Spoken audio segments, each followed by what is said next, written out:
Voces que forman parte de la noticia.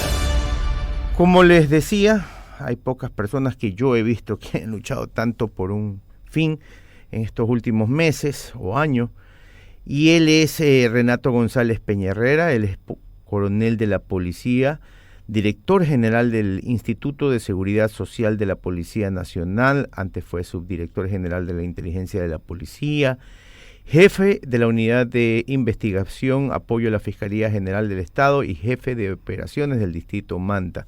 Tiene más de 30 años de servicio en la institución y vamos a preguntarle cómo va el juicio por recuperar esos 900 millones de dólares.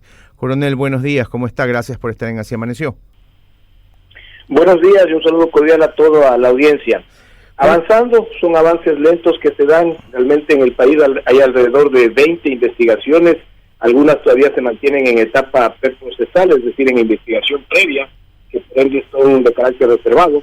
Y en el caso puntual de la que usted me refiere, en Quito, avanza en la investigación por bonos compactos de recompra, por un monto cercano a los 216 millones de dólares, que desde octubre del 2021 debió haberse instalado, pero que ha tenido una serie de tropiezos y sin embargo en estas últimas 2 semanas se ha podido activar. Ha tenido algunos tropiezos. ¿Cuáles son los tropiezos? O sea, no entiende la justicia y todas las partes que en verdad esto es en beneficio de seres humanos al final del día. La verdad que no es una falta de entendimiento, sino las acciones concretas de estas mafias, verdaderas organizaciones del crimen transnacional que se buscan granjearse impunidad. Mire que en Estados Unidos hay 2 autores confesos de haber recibido sobornos de Jorge Chérez. Me refiero a Luis Álvarez Villamar, el ex gerente de operaciones de Cedale y de la Bolsa de Valores de Guayaquil, y a John Luzuriaga, el ex director de riesgos del ISPOL. Pero además, dentro de sus delaciones, ellos manifiestan, y sobre todo Álvarez, que él participó en la colaboración con la justicia norteamericana, pese a conocer que hubo asesinatos. Sin embargo, en el Ecuador, 3 años después, el sistema de justicia tan lento no ha podido ni siquiera tener un sentenciado para demostrar la responsabilidad de un atraco cercano a los 950 millones de dólares. El tema de los asesinatos me sorprendió cuando lo leí en las noticias. ¿Usted sabe, tiene índices de a quién se refiere el señor? A nosotros también nos sorprendió porque, conociendo la peligrosidad de las mafias que se encuentran enquistadas en estas operaciones, no habíamos tenido certeza de algún crimen. Sin embargo, lo dice Luis Álvarez en su escrito con el abogado Paul Petrosi, y lo que más nos llama la atención es que él recibió a partir de ese documento un descuento de 1/3 en su pena. Esto quiere decir que la justicia norteamericana verificó y validó la información que él había proporcionado. En el caso ecuatoriano, lastimosamente, a través de una serie de argumentos, se van dilatando los procesos. Los tropiezos que hemos tenido son varios, desde cambios de jueces inusitados por disposición del Consejo de la Judicatura.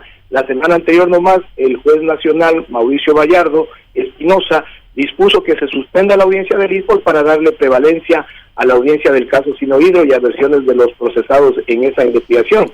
Además de una serie de argumentos que presentan los abogados de las contrapartes buscando dilatar el proceso. A ver si le entendí bien. Un juez dijo, no, yo prefiero este caso que en lugar del de acá. Entonces se suspende este caso y lo hizo muy suelto de huesos.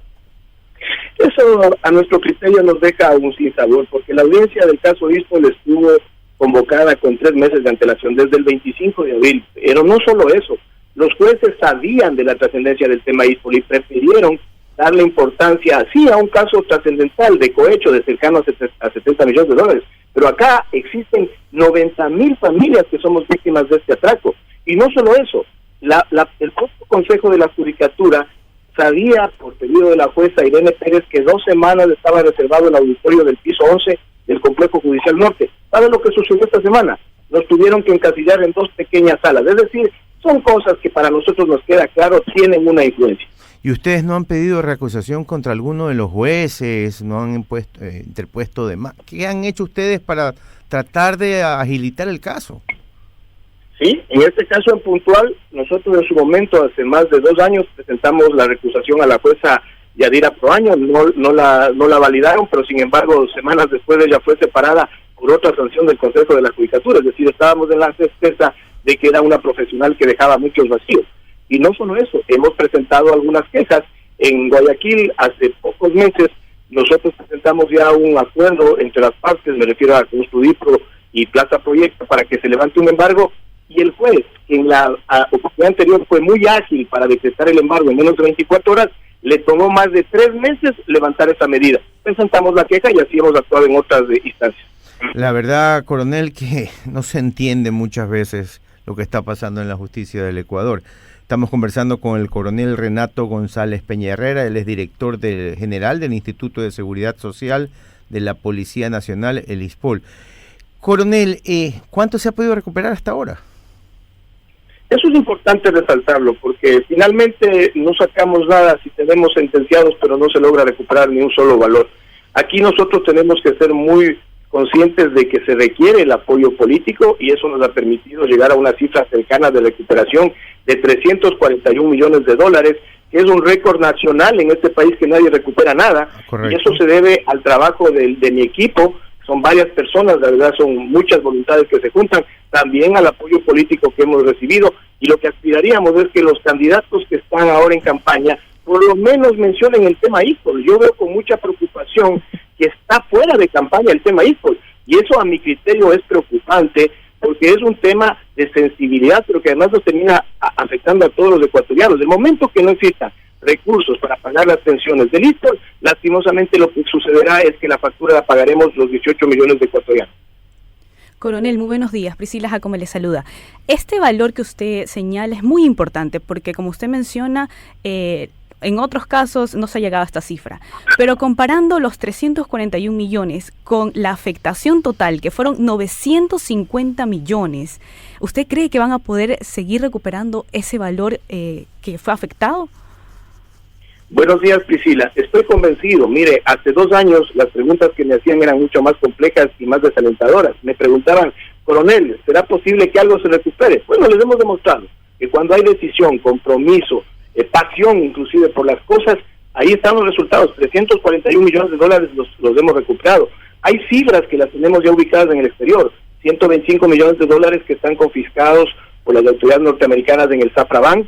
El Citibank Nueva York tiene 21 millones de dólares retenidos unilateralmente. Ellos en su momento tendrán que responder inclusive por una indemnización que nosotros calculamos cercana a los 400 millones de dólares por sus débiles controles en la operación SWAP, en la que el ISPOL fue despojado de casi 327 millones de dólares. Había en su momento 25 millones de dólares en la FICE Corporation, y que también son las actividades que le corresponden a nuestros abogados internacionales. Y los otros valores que se puedan ubicar. Coronel, ¿está viendo la luz al final del túnel o todavía sigue apagada la luz? Aquí en este país, al menos con el sistema de justicia, no hay que dormir con un ojo abierto, sino con los dos. Vivimos en un permanente insomnio jurídico, porque ustedes saben, ni siquiera sentenciados que tienen su pena en firme, que han perdido primera instancia, segunda instancia, casación, los recursos de revisión, las acciones extraordinarias de protección que inclusive algunos plantean. Después resulta que viene un juez constitucional muy bondadoso de primer nivel y de un solo plumazo echa abajo sentencias en firme inclusive de la Corte Nacional de Justicia.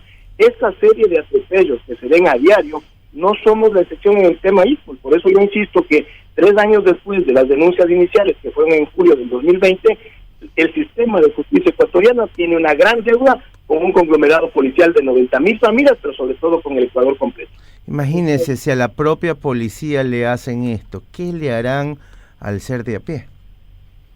Eso es importante que se resalte, que siendo una institución pública, visible, que además es un caso que gracias a ustedes constantemente está en la opinión pública y se ha mediatizado, le sucede esta serie de tropiezos, de atropellos, de obstáculos, de leguleyadas, que no nos permite llegar ni siquiera a un juzgamiento, cuando en Estados Unidos, sin ser un sistema excelente, completo, pero mucho más ágil que el nuestro, ya están en sentenciados confesos y hasta en reducciones de pena. Aquí nosotros no hemos podido ni siquiera llegar ante un juez que establezca responsabilidad. A este paso son capaces de disponernos que pongamos placas de reconocimiento y pidiendo disculpas y publicaciones de los medios de prensa contra estos infames que se llevaron cerca de 950 millones de dólares.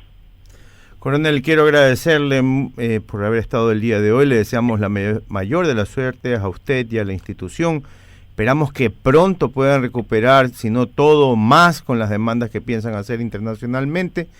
Y felicitarlo por la labor que han venido haciendo hasta ahora. Si ustedes no levantan la voz, la parte jurídica de este país, no todos, porque no podemos decir que todos los jueces de ninguna de las instancias son malos jueces, pero sí esos que les han tocado por lo que vemos, que la verdad es que dejan mucho en duda. Muchísimas gracias, coronel.